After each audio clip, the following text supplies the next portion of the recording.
Buenas tardes a todos, bienvenidos a esta masterclass de la categoría de Big Data e Ingeniería.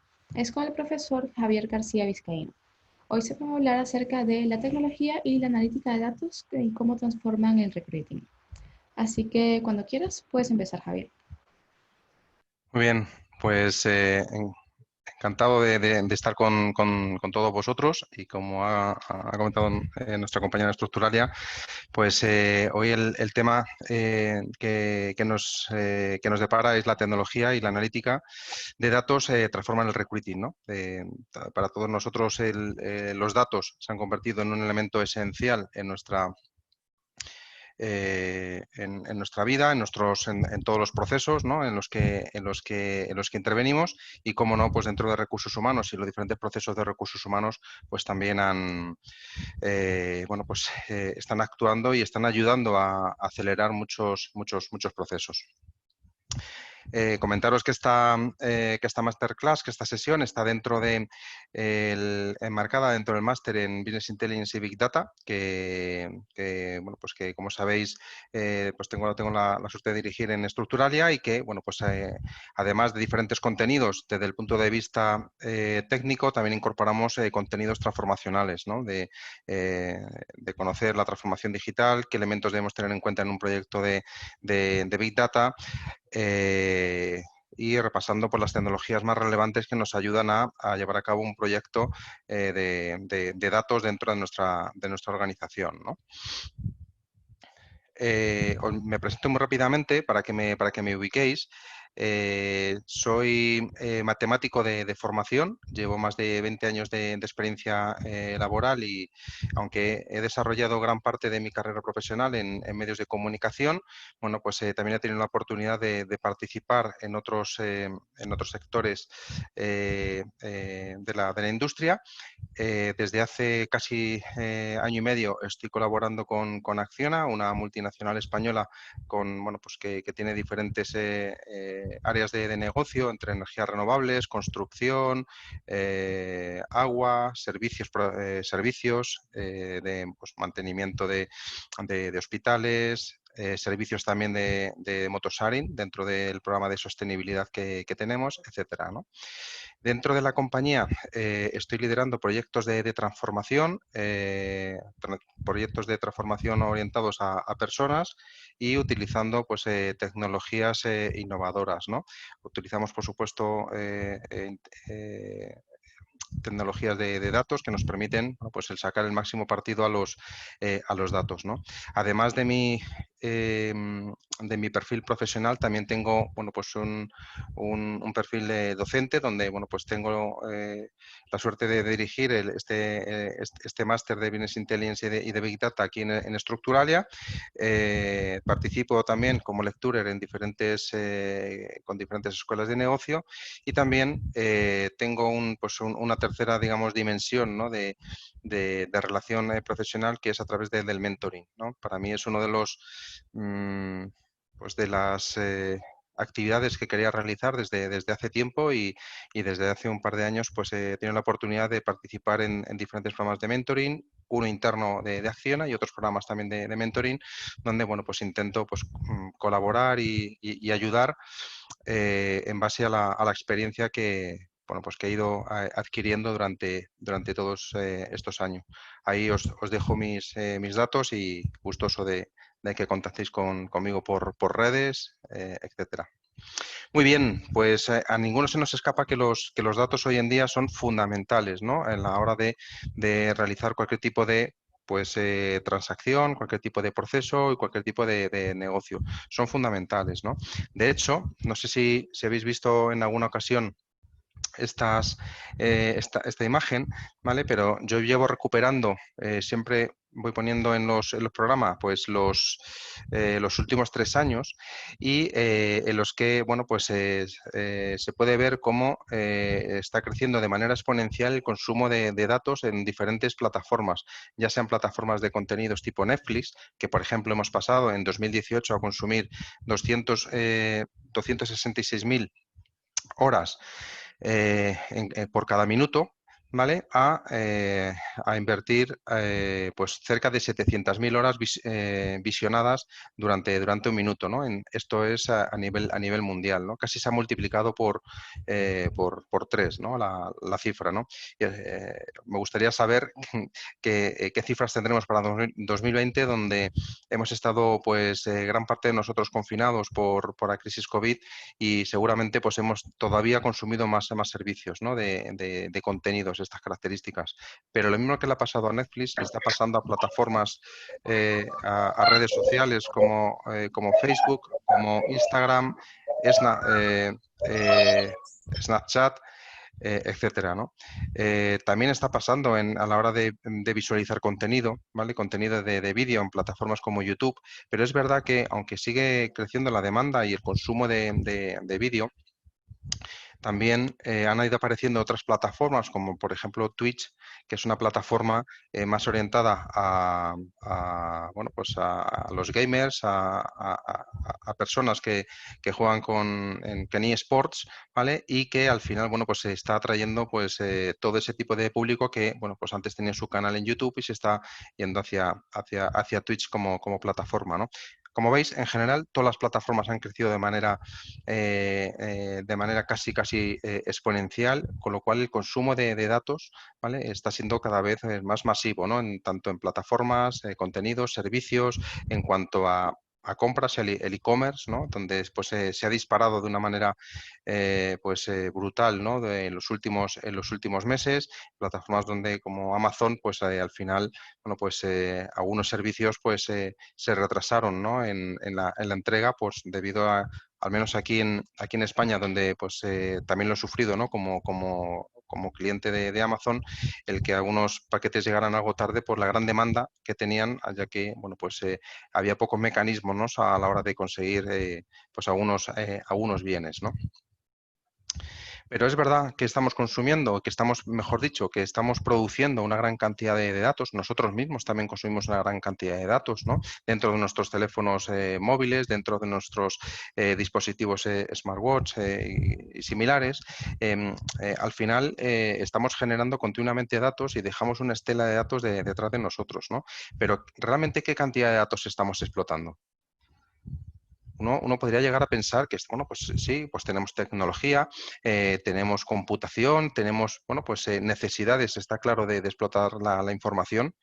Pues lamentablemente estamos simplemente explotando el 1% de la información o de los datos que estamos produciendo. El 1%, que es un número extremadamente bajo, ¿no? De hecho, el 90% de los datos existentes en la actualidad se han generado escasamente en los últimos 2 años que lo que sorprende es que solo seamos capaces de explotar ese 1%, ¿no? Ya el problema ya no está tanto en conseguir los datos, que datos hay, ¿vale? Otra cosa es que los datos contengan pues toda la calidad, toda la veracidad que uno espera, ¿no? Pero realmente hoy en día el problema no son los datos, ¿no? Sino el saber qué hacer con ellos, ¿no? El poder poner en marcha diferentes estrategias orientadas a datos, el utilizar los mecanismos adecuados para explotar la información pues, con plataformas de Big Data, aplicando algoritmia. Y eso es uno de los retos que nos enfrentamos ahora. Ya no tenemos el problema de datos, que ya tenemos esos datos, ¿no? en juego, ¿no? Y muy bien, hemos hablado de los datos, que todos tenemos clarísimo que los datos son fundamentales en la era actual, y existen otros habilitadores tecnológicos, ¿no? Habilitadores tecnológicos como blockchain, como inteligencia artificial, como sensores IoT, Internet de las Cosas. Pues al final, ¿cómo impactan estos habilitadores tecnológicos y los datos en los procesos propios de recursos humanos? Antes de meternos en materia, me gustaría compartir, porque este vídeo visualiza y ayuda a comprender también ya la visión que tienen compañías, en este caso una compañía como Randstad, que ya visualizó, y estamos hablando de un vídeo de hace ya dos años, de 2018, pero donde veía clarísimamente que la apuesta dentro de recursos humanos iba por este tipo de tecnologías, ¿no? Y que permitiera, bueno, pues extraer el máximo partido a las tecnologías actuales, así como el ser capaces de aprovechar esas tecnologías también para capacitar a los nuevos talentos de futuro, ¿no? Ponemos muy rápidamente. Es muy cortito, pero muy ilustrativo.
Bueno, pues este vídeo yo creo que recoge un poco ese espíritu, ¿no? de cómo estas tendencias en recursos humanos, estos habilitadores tecnológicos ya están aquí, se están utilizando en los diferentes procesos, tanto procesos de selección como procesos también ya de el diseño de itinerarios formativos para los diferentes colectivos dentro de las compañías, con lo cual queda claro que ya no es una tendencia, sino que al final es una realidad, ¿no? Como hemos visto, ¿no? Recursos humanos no es ajeno a este impacto de tanto de los datos como y de la tecnología, y que están transformando a todas las organizaciones. Se espera ya en los próximos años, aunque ya desde este 2020, ¿vale? Se están impulsando algunas tendencias que van a impactar con fuerza en los procesos. Y si hablamos en los procesos de selección, que es donde me quiero centrar hoy, hay unas cuantas tecnologías que están impulsando este proceso y la transformación del mismo, ¿no? Desde la analítica de datos, desde el uso de la inteligencia artificial, desde la utilización de la automatización y de los RPAs, el uso de videoentrevistas, que bueno, pues en esta época en la cual hemos trabajado más tiempo en remoto de lo que habíamos hecho posiblemente en los años anteriores. Bueno, la vida se ha seguido desarrollando y hemos tenido que avanzar utilizando la tecnología ya existente, pero utilizándola más masivamente, ¿no? Y estoy convencido, ¿no? que COVID-19 pues, ha sido un acelerador inesperado de esta transformación, ¿no? No solo en recursos humanos, sino en otras áreas, ¿no? Recientemente leí un artículo que comentaba que en los 3-4 meses de confinamiento, ¿no? Donde hemos estado pues trabajando de otra manera diferente, se ha avanzado lo que se hubiera avanzado en 5 años en el ámbito de adopción de la transformación, ¿no? De la transformación digital, de la transformación de los nuevos procesos de trabajo, en la adopción de nuevas herramientas colaborativas que permitieran, bueno, pues sacar el máximo partido bueno, pues a la tecnología, ¿no? Con lo cual, bueno, pues ha sido uno de los poquísimos efectos positivos que haya podido tener esta pandemia, ¿no? Si examinamos la perspectiva de la analítica pues, se ha puesto al servicio del reclutador, ¿no? Al final, el tratamiento de datos se ha convertido pues en muy pocos años, ¿no? En un elemento clave para aquellos profesionales de recursos humanos que les permitan además el cuantificar el impacto de toda su actividad, ¿no?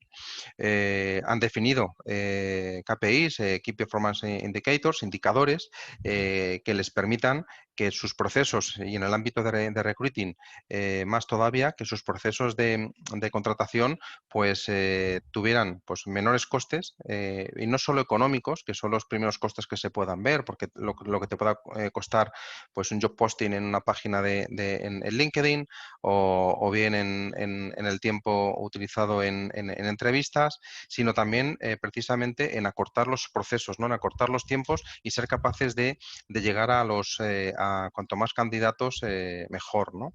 Y todo ello además, todos estos indicadores se han incorporado dentro de los diferentes subprocesos, ¿no? del proceso de recruiting, ¿no? Desde la atracción, ¿vale? De la atracción de candidatos con KPIs como tráfico en la web de empleo corporativa, el conocer cuántos nos están visitando y qué tipo, digamos, de ofertas de empleo están mostrando más interés, el índice de consulta de ofertas, cuáles son los que se inscriben.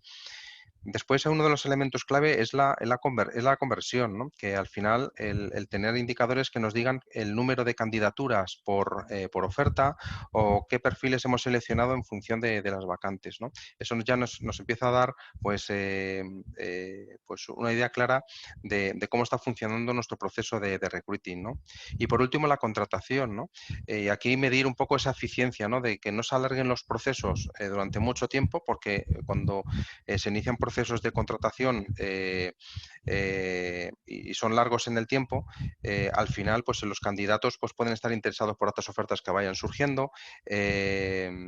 Pues al final podemos correr el riesgo de perder realmente a los candidatos que más valor nos podrían aportar a nuestra organización, ¿no? Con lo cual se está midiendo cada vez más pues, ese tiempo total de duración del proceso, tratar de acortarlo para que sea lo más eficiente posible, y en la cual también, bueno, pues en esas esperas, ¿no? Cuando un candidato pues, está en un proceso de selección, esas esperas, esa experiencia, ¿no? de usuario que al final pues todos hemos tenido procesos de selección, ¿no?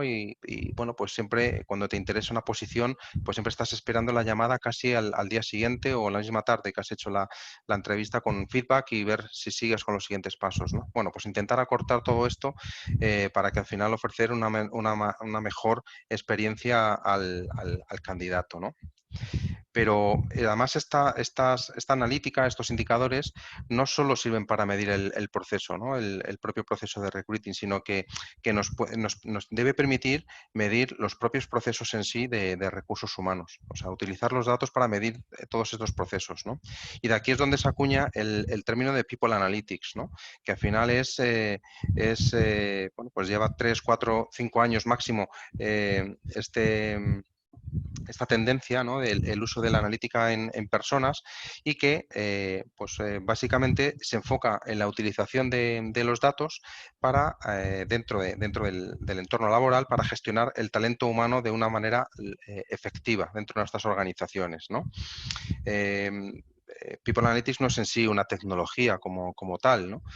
Como a lo mejor el nombre podría sugerir, sino que al final es una suma de varios componentes, ¿no? Uno de ellos es la suma de la metodología, es un proceso además integrado de análisis de datos que nos permiten extraer insights y que nos van a permitir esa toma de decisiones de calidad sobre el talento humano.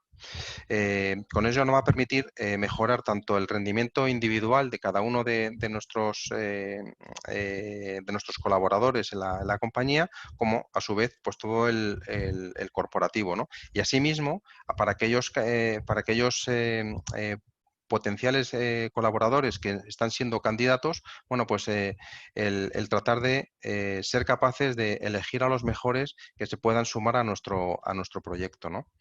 Es un área de constante crecimiento. Os he dejado un enlace que Deloitte, la consultora de Deloitte, y tiene algunos informes muy interesantes, como este Insights, donde bueno, pues habla un poco de esta tendencia, ¿no? Que cada vez va más a más de People Analytics, ¿no? Donde es un área en constante crecimiento, donde se están utilizando ya las últimas tendencias en el ámbito de inteligencia artificial, de algoritmia, etcétera, para intentar, bueno, pues ayudar en todo ese proceso de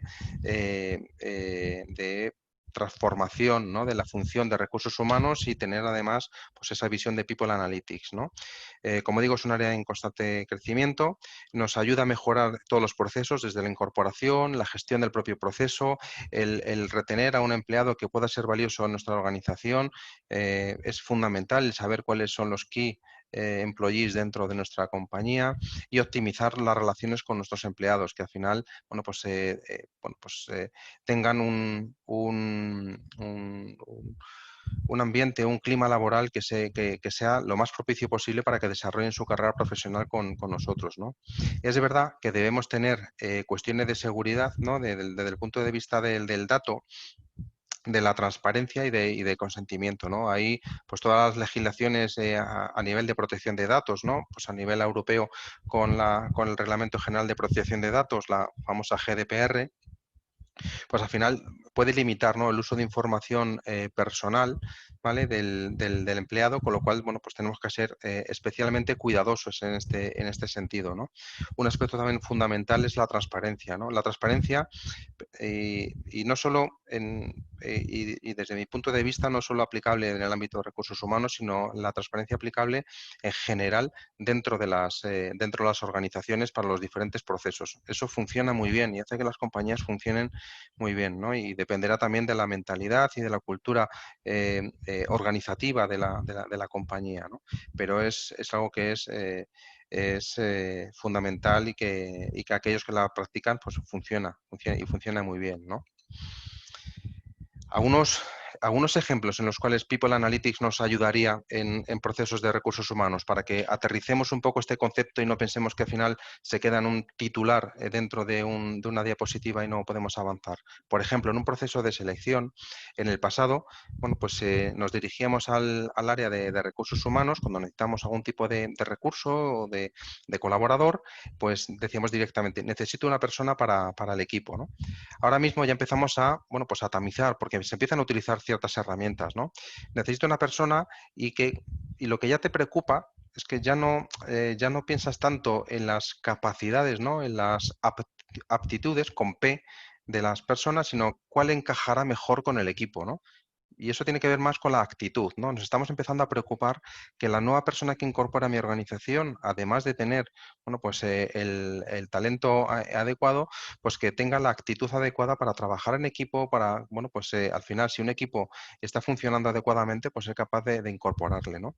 A futuro, seguramente, la tecnología nos debe ayudar, ¿vale? A que ni tan siquiera tengamos que ir nosotros a buscar a ese candidato o preguntarle a nuestro área de recursos humanos, sino que teóricamente deberíamos tener soluciones que nos puedan ayudar bueno, pues a recomendar, ¿no? Al mejor profesional, aunque yo lo necesite en este momento, pero que me pueda poner sobre aviso que este profesional lo puedes necesitar dentro de X tiempo porque cumple una serie de características, ¿no? Y así el poder anticipar y poder tener pues ese banquillo, ¿no? Al final de candidatos además que cumplen sobradamente todas tus necesidades, todas sus especificaciones y que te van a permitir, bueno, pues el rendimiento del equipo pues no decaiga, ¿no? Eso es la idea, ¿no? Que al final People Analytics nos ayude a predecir cuál es, dónde voy a necesitar un candidato, porque, bueno, pues algunos a un miembro del equipo pues puede abandonar el equipo por diferentes motivos, o bien porque deja la compañía, o bien porque hay otra posición que se pueda encajar más a su perfil dentro de la misma compañía.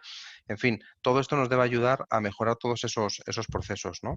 No me entretengo con otros procesos, pero funcionan de una manera muy similar, ¿no? En el ámbito de formación y desarrollo, ¿no? El tener pues, a las personas constantemente formadas y con el mayor conocimiento. En el ámbito de compensación, lo mismo, ¿no? El saber si tengo a las personas adecuadamente bueno, pues con las condiciones no solo económicas, ¿vale? Que es una parte bueno, pues de nuestra retribución, sino también con aspectos mucho más emocionales, ¿no? Todo lo que es lo que tiene que ver con el salario emocional, ¿no? De qué elementos le puedo dotar dentro de la organización para que al final pues se sienta a gusto porque la parte económica, después de que nos suben el salario, al día siguiente ya se nos olvida y empezamos a valorar también otras cosas. Eso se valora, pero es una medida a corto plazo, no tanto a largo plazo. Y sobre todo bueno, pues, otro tipo de procesos, ¿no? Pues bien, por el propio reconocimiento, liderar proyectos punteros dentro de la organización, tener reconocimiento, etcétera, etcétera, ¿no? Y todo esto que nos ayuda People Analytics, ahora mismo también además tenemos grandes soluciones de visualización y muy sencillas de utilizar y muy económicas para poder visualizar datos. Aprovechemos la oportunidad también para poder visualizar estos indicadores que nos hacen tener pues, un mayor seguimiento de nuestros procesos, de nuestros procesos de recruiting, de nuestros procesos de formación, de todos nuestros procesos de recursos humanos, para que seamos capaces de, al final, pues hacer un seguimiento de todas las acciones que pongamos en marcha, ¿no? ¿Qué KPIs podemos utilizar en el ámbito de People Analytics? Bueno, pues lo más tradicionales suelen ser el ingreso por empleado, la tasa de rotación, el salario promedio, el coste de recursos humanos por empleado. Empieza a ser pues una de las métricas que se empiezan a utilizar, pero empiezan a haber también otras métricas de valor, ¿vale?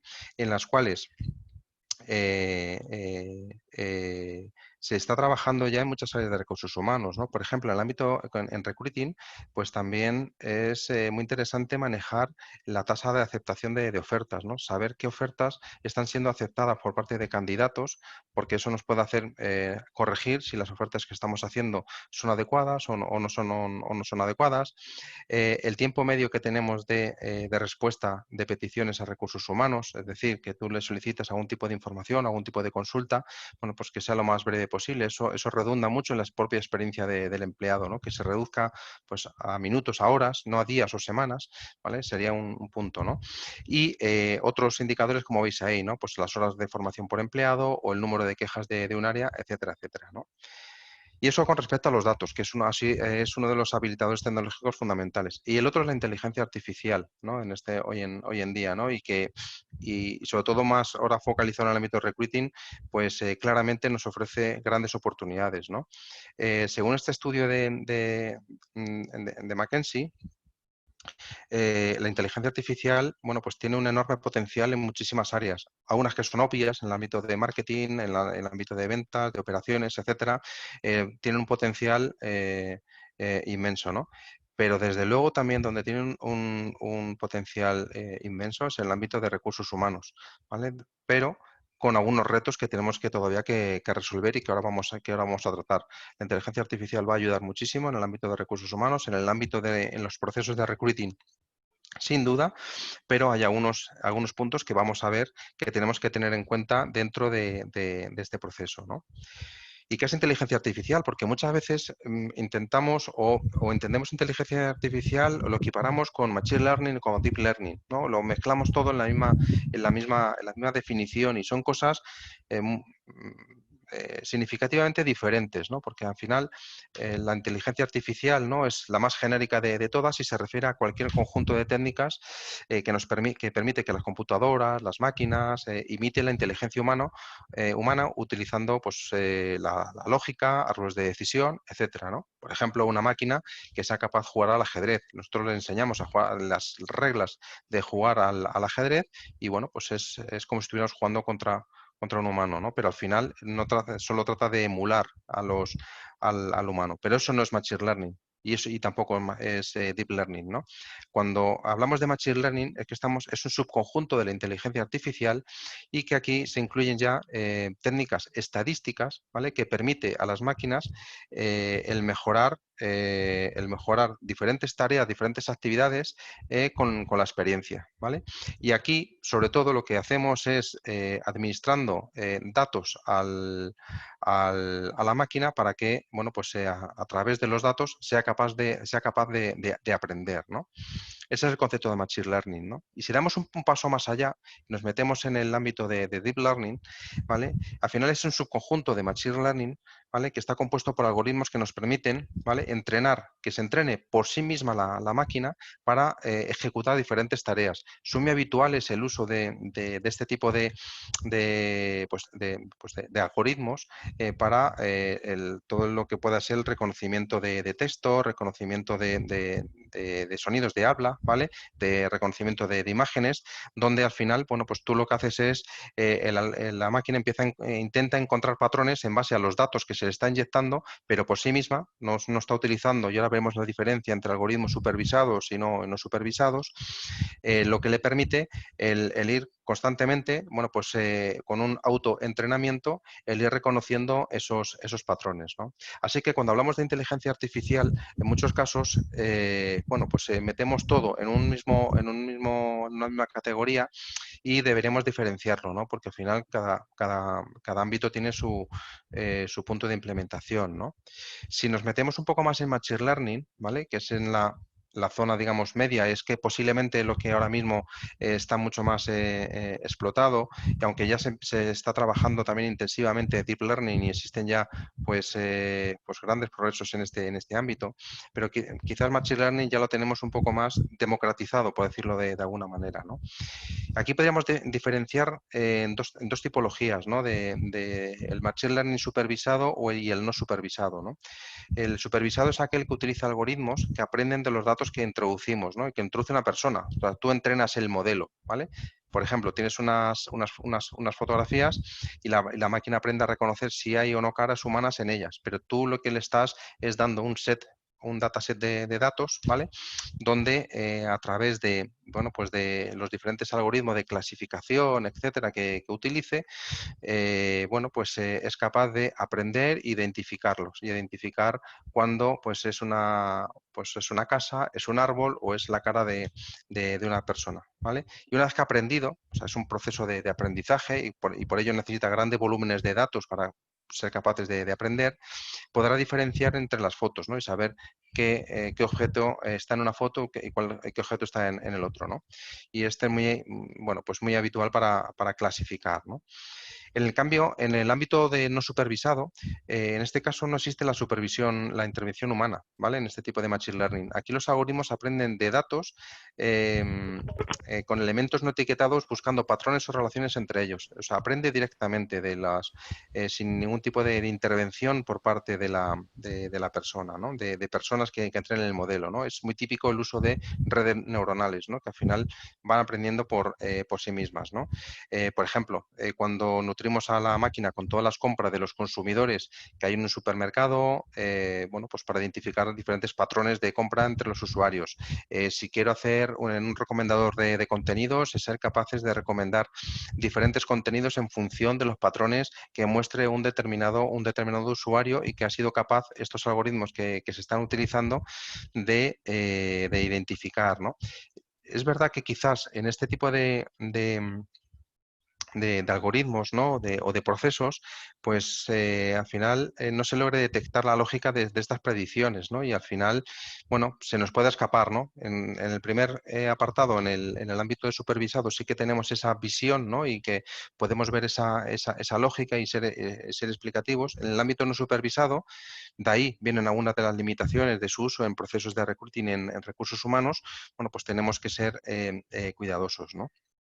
Por otro lado, aparte de la aparición de estos algoritmos, la velocidad de procesamiento ha ido aumentando exponencialmente desde los comienzos, desde las primeras máquinas electromecánicas y calculadoras que aparecieron a principio de, no de este siglo, sino del siglo pasado, del año 1900, y cómo ha ido, bueno, pues evolucionando la tecnología, pasando por el Pentium 2, Pentium 3, y a la capacidad de cómputo que tenemos actualmente, ¿vale? Se puede llegar, ¿vale? No sé si alguno de vosotros habéis oído el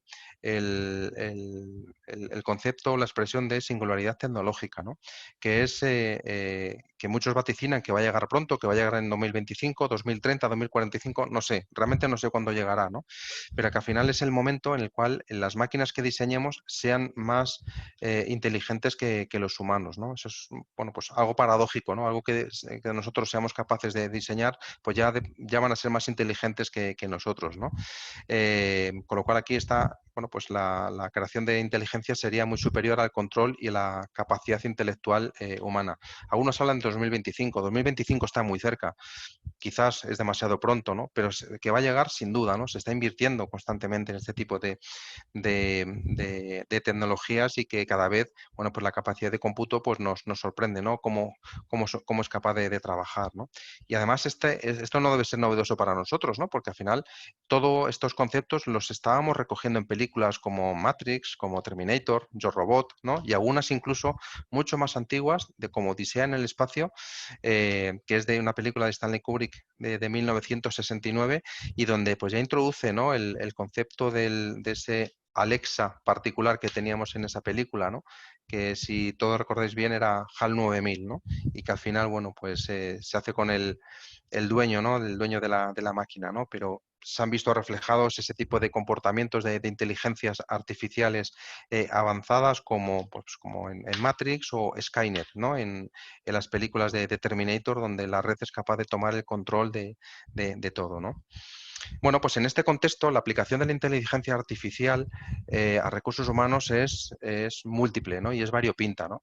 Y un buen ejemplo del uso de la inteligencia artificial y en este caso del machine learning, ¿vale? Son el análisis de currículums que llegan a las compañías. Y aquí os voy a contar un caso real de mi compañía, ¿vale? Donde en alguna de las divisiones donde, bueno, pues tenemos un gran número, trabajamos sobre todo con personas porque tenemos personal que aportamos a diferentes factorías o bien de automoción, de hospitales, de limpieza, en aeropuertos, etcétera. Bueno, pues al final recibimos una ingente cantidad de currículums. Muchos de esos currículums que llegan, pues estaremos hablando que nos llegan muchos también todavía en papel, aunque cada vez menos, ¿no? Pero sigue llegando en papel por el tipo de, bueno, pues también de personal que se contrata. Otros nos llegan por correo electrónico, ¿vale? Y bueno, pues con un patrón pues totalmente diferente uno de otros, ¿no? Además, muy poco nos llegan porque no es el tipo de colectivo que al final nos puede llegar con una plataforma tipo LinkedIn, tipo InfoJobs, Monster o similares, ¿no? Bueno, aquí tenemos un reto por delante, que era intentar sacar el máximo rendimiento, digamos, o intentar tener el mayor número de candidatos posibles para una posición, ¿no? Claro, aquí tenemos el hándicap del tiempo, porque en muchos casos teníamos que entrevistar a un número elevado de personas eh, para ocupar una posición de aquí a 4 o 5 días y el número de reclutadores, ¿no? de personas que trabajaban en el proceso de selección, pues son bastante limitados, ¿no? En cuanto a número, ¿no? Y que cada uno, pues como mucho, podría visualizar 8, ¿no? Bueno, pues al final lo que conseguimos y conseguimos ganar de pasar pues en lugar de tener esas 8 candidaturas a una posición, pues llegar a casi a la centena, ¿no? Desde el punto de vista de hacer un cribado mucho más rápido de sus currículum y dotar de esa información ya de valor hacia los recruiters, ¿no? A los los profesionales que hacían las entrevistas de selección, de manera que les facilitará el trabajo, que no invirtieran tiempo en cocinar la información, sino que tuvieran ese tiempo lo dedicaran a analizar los diferentes currículums que tenían y a elegir a los mejores candidatos que podrían acercarse hacia la posición, ¿no? Bueno, pues aquí utilizamos diferentes tecnologías, utilizamos tecnología básicamente de Google Cloud, y donde utilizamos las APIs de Cloud Vision para, bueno, pues el tener un sistema de OCR, de reconocimiento de texto de los currículums que digitalizábamos, utilizar también el API de lenguaje natural para intentar extraer etiquetas y clasificar los currículums por las cartas de presentación que podría hacer cada uno de los trabajadores, pues intentar clasificarla y darles un valor, ¿no? Algoritmos que permitieran reconocer en qué partes del currículum podemos encontrar los datos identificativos, el documento nacional de identidad, los teléfonos, los correos electrónicos, etcétera, etcétera. ¿Vale? Y en base un poco también a su cualificación, intentábamos también clasificar a esos currículums, esos perfiles, ¿vale? De modo que pudiéramos después mapear con el catálogo que teníamos de los puestos de trabajo que tenían una serie de skills, el intentar mapear entre ellos, ¿vale? Para ver cuál podría encajar mejor en cada uno de ellos de una manera lo más ágil y rápida posible, ¿no? Aquí tuvimos, cuando arrancamos el proyecto, teníamos más de 200.000 documentos por digitalizar, ¿vale? Y que necesitábamos clasificar, lo conseguimos hacer, ¿vale? Conseguimos digitalizarlos y clasificarlos, ¿vale? Fijaros que, como he dicho antes, tenemos mucha, digamos, necesidad de personal por la tipología de negocio que tenemos, y se hacen de media pues unas incorporaciones de 2.000, ¿no? 2.000 trabajadores de media al mes. Y esto lo que lleva a que, bueno, pues debemos ser muy ágiles en este proceso, ¿no? Bueno, pues utilizando en este caso la tecnología, en este caso la tecnología de Google Cloud, la inteligencia artificial nos ayudó a impulsar y a acelerar todo este proceso de recruiting, ¿no? Pero claro, retomando una de las ideas que comentaban anteriormente, la aplicación de Machine Learning se vuelve quizás más problemática en entornos no supervisados o más sofisticados, ¿no? Puesto que, claro, teóricamente, ¿no? Las máquinas, ¿no? Y es un poco lo que nos dice, ¿no? La teoría de cuando uno trabaja con este tipo de algoritmos, ¿no? Que evalúan los currículums de forma objetiva, ¿vale? Mientras que los humanos quizás podemos valorar unos atributos e ignorar otros por nuestras preferencias, ¿no? Ahí podemos sesgar la información, ¿no? Con lo cual le podemos estar metiendo algún tipo de sesgo, ¿no? Con lo cual tenemos que ser también cuidadosos en ese sentido, ¿no? De intentar ser lo más asépticos posibles a la hora de realizar todo un proceso de clasificación, ¿no?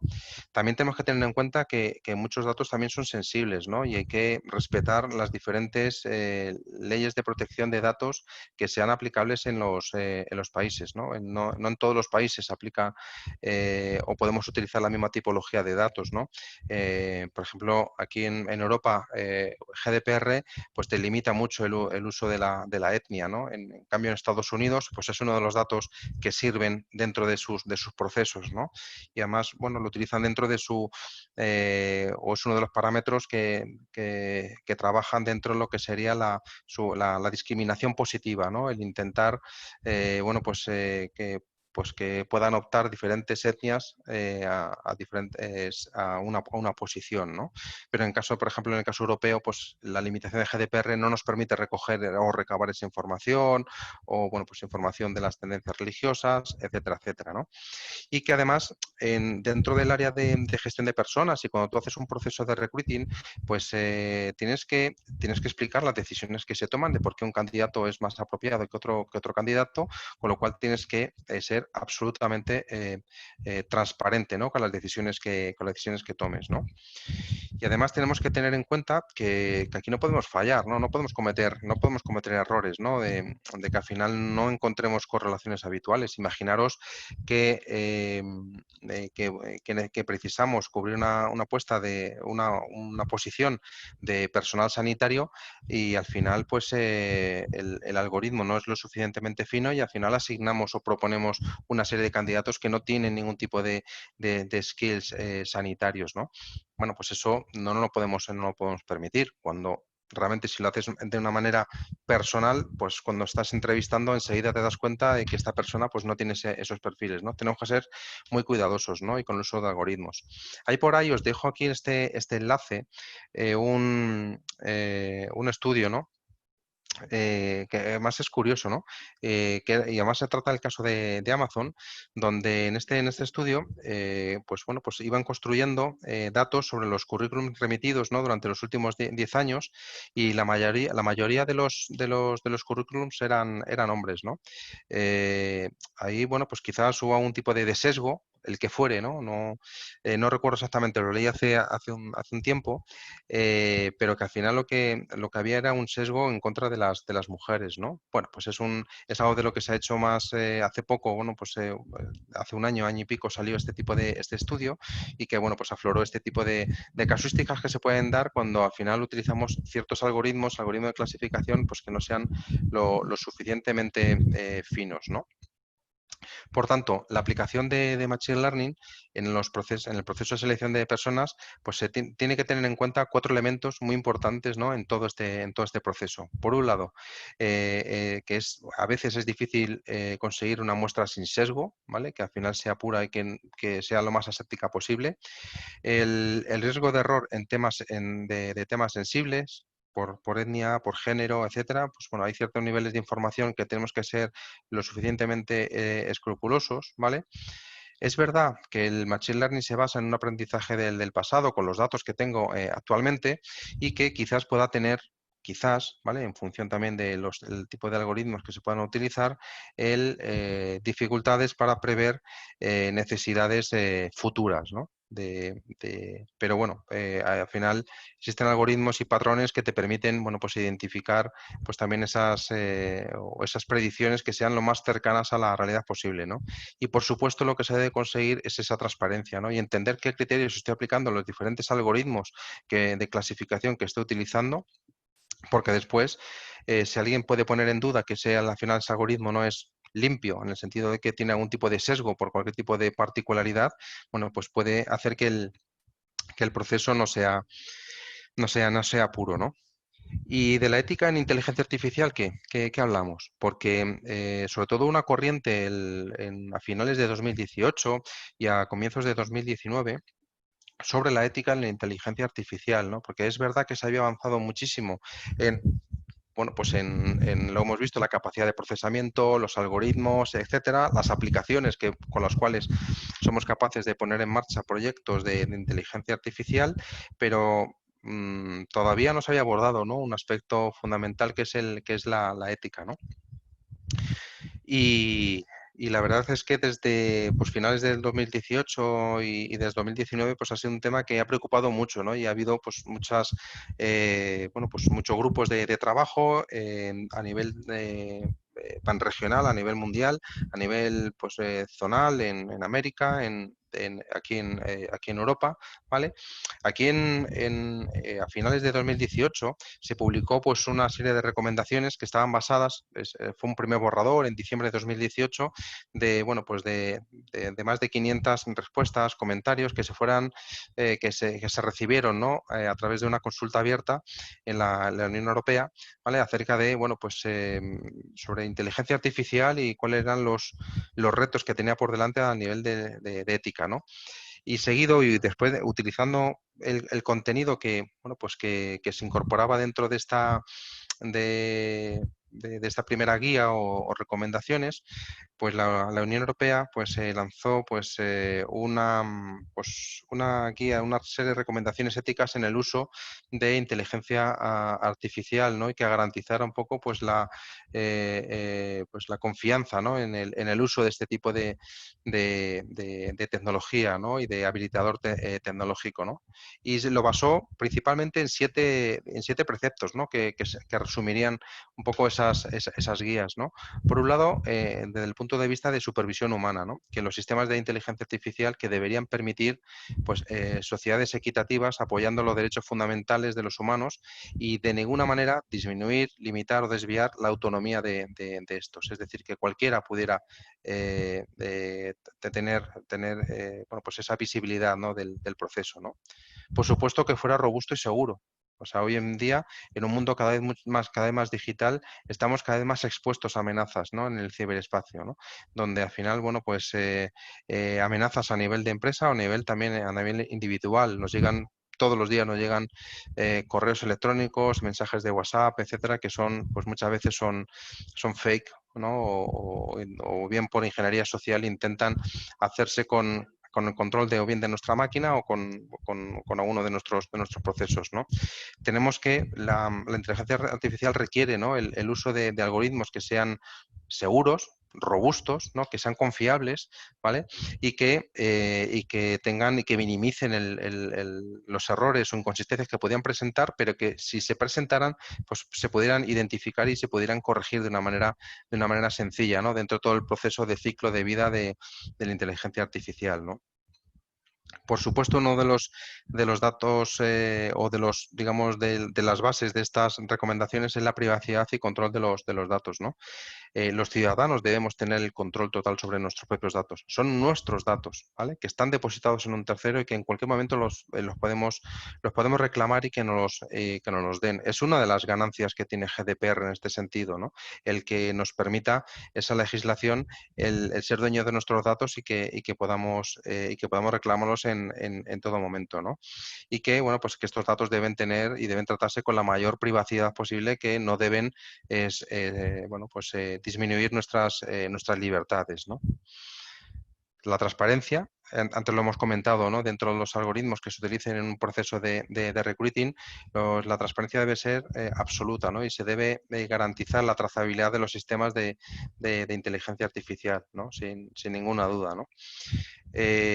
Diversidad, no discriminación y equidad. O sea, los algoritmos no pueden de ninguna manera tener ningún tipo de sesgo y no deben de ninguna manera discriminar cualquier tipo, o bien sea de habilidad, cualquier tipo de, bueno, pues de característica, ¿no? que tengamos o bien por raza, por género, por edad, etcétera, etcétera, etcétera. Por supuesto, deben estar orientados al bienestar social y ambiental. Yo creo que esto es mucho más, posiblemente más aspiracional, ¿no? que realidad, y que seguramente que llegará, ¿no? Pero que estos sistemas de inteligencia artificial pues deben utilizarse para mejorar el cambio social a positivo y mejorar la sostenibilidad y la responsabilidad ecológica, ¿no?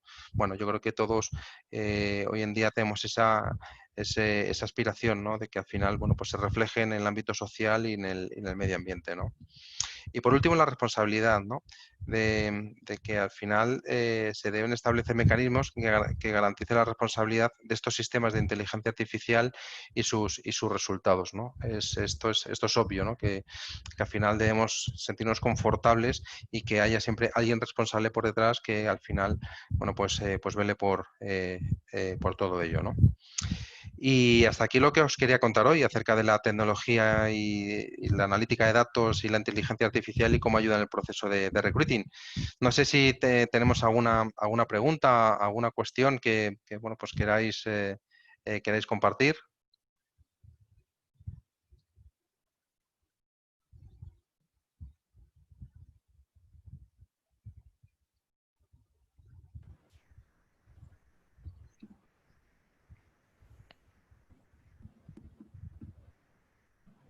¿No? ¿No tenéis ninguna pregunta, ninguna curiosidad, inquietud? Si alguien quiere hacer alguna consulta, pueden hacerlo a través del chat. Vale, aquí hay alguien. Miguel Franco dice que hay una legislación vigente que regule la utilización de IA en algún país que podamos usar como referencia. Bueno, en el caso, claro, la legislación suele ser en muchos casos muy, muy locales o regionales, ¿no? Y son complicadas, ¿no? En el ámbito europeo sí que tenemos el Reglamento General de Protección de Datos, GDPR, ¿no? Que se utiliza como reglamento general para todos los países de la Unión Europea, pero es verdad que los países después tienen su propia transposición de ese reglamento, ¿no? En el caso de España, por ejemplo, pues tenemos pues la transposición a la ley orgánica de protección de datos, ¿no? Que al final lo que nos lleva, bueno, pues a garantizar la privacidad y a, bueno, pues todos esos derechos que al final el reglamento pone en marcha, ¿no? En países de América, sí que, por ejemplo, sí que sé que en Estados Unidos, por ejemplo, es mucho más habitual el utilizar, pues es menos estricta la legislación, ¿no? Pues el uso de datos sanitarios, por ejemplo, pues se utiliza, ¿no? De una manera mucho más abierta, ¿no? Aquí en España es casi imposible, ¿no? Hacerte con datos de salud porque están catalogados como de muy alto riesgo y además por otros temas más de administrativos, pues es bastante complejo, ¿no? Entonces la legislación muchas veces pues depende de cada país y cada país tiene un tratamiento específico. Ahora, por ejemplo, nos estamos encontrando y un poco, no, es verdad que no tiene nada que ver con la inteligencia artificial, pero sí que estamos dentro de mi compañía, estamos extendiendo, estamos haciendo un rollout de una aplicación relacionada con COVID y lo estamos haciendo para países de Latinoamérica y que nos estamos encontrando en que la legislación, pues hay que adaptar algunas cuestiones, porque en algunos países, por ejemplo, aquí en España y en Europa, pues tú puedes tomar temperatura porque te lo permite la legislación y porque es uno de los síntomas de COVID, pero en algunos otros países pues no te permite realizar ese tipo de proceso. Entonces tienes que hacer un análisis en muchos casos más local, más por país, en el cual bueno, pues, te permita identificar si tienes algún tipo de stopper, ¿no? De este punto de vista, ¿no? Veo aquí, he visto una que me parece interesante, ¿no? Que comentaba Aime Rivera, ¿vale? Sobre si son efectivas las librerías de Google Cloud para el procesamiento del lenguaje natural en idioma español y para interpretar los currículos. Pues eh, esto lo hicimos hace 3 años y no estuvo mal la experiencia. Es verdad que todo sale al final en inglés y todo funciona mucho mejor en inglés, pero tuvimos la suerte que en este caso pues Google había liberado bastante pronto este tipo de librerías, ¿vale? También para español y nos funcionó bastante bien. Pero es verdad que todo funciona siempre mejor y antes con el inglés. Jorge Hernández pregunta, buah, esta es interesante también. Muchas personas, leo tu pregunta, Jorge Hernández. Muchas personas adultas podrían perder sus trabajos debido a la inteligencia artificial. Cambiarles todo su modelo de vida no es fácil. ¿Qué hacer con las personas que no saben nada de esta tecnología? Es un muy buen punto, ¿no? Yo creo que es un buen punto de reflexión. Yo creo que, al igual que, pues, pero es que esto no es nuevo, ¿no? Porque yo creo que esta reflexión también nos la deberíamos realizar todos porque cuando hemos automatizado procesos, ¿no? Eh, eh, hemos cambiado la forma de hacer las cosas. Por ejemplo, antes teníamos máquinas de escribir donde teníamos muchas personas que, bueno, pues punteaban cosas en máquinas de escribir y se han cambiado por PCs. Bueno, pues se han ido poco a poco transformando también esas posiciones, ¿no? Yo creo que en mi opinión, yo creo que la tecnología lo que debe ser es al servicio, o sea, no tiene que ser obligatoriamente sustitutivo, ¿vale? Anteriormente los coches se fabricaban casi de manera manual, ¿no? Existen, las fábricas ahora están robotizadas. Posiblemente se utilicen menos personal del que se podría utilizar si no tuvieras esos robots, ¿vale? Pero también, bueno, pues hay que buscar también los espacios de eh, volver a capacitar a las personas, ¿vale? Para poder hacer, bueno, pues que puedan hacer cosas diferentes, porque en muchos casos estamos hablando de personas que tienen conocimiento del proceso y del propio proceso de negocio que una máquina jamás va a tener. O sea, que puede aportar en otros ámbitos dentro de la compañía, ¿no? Yo creo que es una reflexión que hay que hacer, que la inteligencia artificial al final, pues no va a sustituir. O sea, yo no yo creo, ¿vale? Y por lo menos a corto plazo, que la inteligencia artificial pueda sustituir pues, actividades que estamos haciendo ahora mismo, ¿no? Mi actividad, por ejemplo, de compartir con vosotros este tipo de cuestiones, ¿no? Sobre todo porque todavía yo creo que ese punto, ¿no? Que, de comprensión y de sentimiento que solemos dar las personas al lenguaje, todavía las máquinas no lo tienen. ¿Que llegará? No lo sé, pero alguien tendrá que enseñar a esa máquina, ¿no? Las máquinas no aprenderán solas, ¿no? Bueno, yo tengo esa esperanza, ¿no? Yo sé en eso, sigo teniendo que esa esperanza que al final no todo acabará como en Terminator, ¿no? Dominado por las máquinas, ¿no? Alguien apuntaba sobre este tema que por obligación se deben reubicar los trabajadores.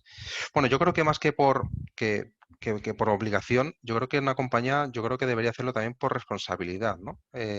Y que y que dentro de tu plan estratégico, si vas porque no haces un plan de transformación de un día para otro, o sea, no, no, no digitalizas o no transformas todos tus procesos de un día para otro, sino eso es parte de un plan. Y dentro de ese plan, pues estará seguramente pues esta capacitación o esta reubicación de los trabajadores, ¿no?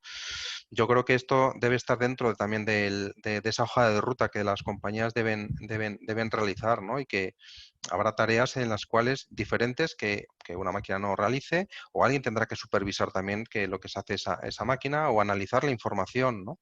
Fijaros que, por ejemplo, lo que hablábamos antes, tenemos algoritmos, tenemos una capacidad de cómputo pues mejor que nunca. Tenemos tecnología a raudales. Pero aún así solo somos capaces de aprovechar un 1%, ¿no? De los datos. No sabemos qué hacer con los datos. Pues bueno, dediquemos en lugar de el tiempo en hacer tareas repetitivas y de cocinado de datos a analizar los datos, ¿no? Analizar qué podemos hacer con los datos, ¿no? Y en muchas ocasiones el no automatizar un proceso y que sea muy manual, pues cuántas veces he visto que en una reunión en empresas y que intervienen diferentes áreas de la compañía, pues cada una se haya presentado con una hoja Excel diferente y con un dato diferente acerca de las ventas, del beneficio, etcétera, porque cada uno tiene su sesgo, ¿no? Y la forma de calcular la información. Y eso sigue ocurriendo, ¿no? Y estamos en la época del dato, ¿no? Entonces, bueno, yo creo que nos queda todavía pues muchos puntos de madurez y que, bueno, pues todavía, pues yo qué sé, hace poco me preguntaba mi hija pequeña, bueno, pues ¿cuándo va a venir Amazon a repartirnos con los drones la mercancía a casa? Digo, bueno, pues aquí la tecnología está, pero tenemos algo que es la regulación, ¿no? Y la regulación, al menos en España, es bastante limitada, ¿no? Que no permite el uso de ese tipo de dispositivos en ámbitos municipales, con lo cual, pues ese tipo de uso para ese fin concreto no se utiliza, pero sí se puede utilizar para otro tipo de cosas. Se ha utilizado hace relativamente poco en Estados Unidos para llevar pues un órgano, no acuerdo si era un corazón o pulmón, para un trasplante de un hospital a otro y era la manera más rápida, más segura y más eficiente. Bueno, la tecnología está ahí, es para sacar el máximo partido, ¿no? Las empresas de Carlos Guardado nos hacen una pregunta. ¿Las empresas de reclutamiento de personal ya hacen uso de esta tecnología? ¿Qué tan costosa es para que decidan usarla o no? Pues yo creo que más que costosa, que yo no lo es, nosotros lo estamos utilizando y en procesos que son masivos tienes que pensar en qué tipo de proceso o en qué parte del proceso, a lo mejor no en todo el proceso, pero sí en parte del proceso utilizarla. Nosotros lo estamos utilizando, mi empresa lo está utilizando, hay empresas que sé que la están utilizando de una manera pues, bastante selectiva, pero lo que te permite es llegar a un mayor número de candidatos y después quedarte con aquel cúmulo de candidatos y tener al final pues esas entrevistas, ¿no? Lo que ha ocurrido ahora es que estas entrevistas se están dando por videoentrevista, sí, se están haciendo videoentrevista por vídeo, existen no solo por Teams, Zoom o estas herramientas de vídeo, sino que existen herramientas específicas que te permiten, bueno, pues el tomar notas, el compartir ese panel con otros profesionales de recursos humanos, características, en fin, el tener ese tipo de herramientas en las cuales que yo creo que poco a poco irán calando, irán facilitando y agilizando estos procesos de selección, ¿no? Donde, bueno, pues al final el uso de algoritmos al final nos ayudan en muchas características, en muchos casos a clasificar, a proponer y después siempre quedará pues el paso final de la entrevista humana, ¿no? Porque al final seguimos trabajando en equipos, seguimos trabajando con metodologías que fomentamos en el uso de equipos, de metodologías ágiles, el uso de side thinking, etcétera, y eso lo utilizamos las personas cuando nos relacionamos, ¿no? Los equipos de trabajo, buscas personas que se incorporen a tu equipo de trabajo y que tengan los mejores skills posibles. Bueno, yo creo que eso le quedará. Yo creo que donde pueden aportar en esto la inteligencia artificial y la automatización de muchos procesos es en quitarnos trabajo de poco valor añadido que tenemos las personas o que en este caso puedan tener los profesionales de recursos humanos y orientarnos realmente a donde podemos aportar valor, ¿no?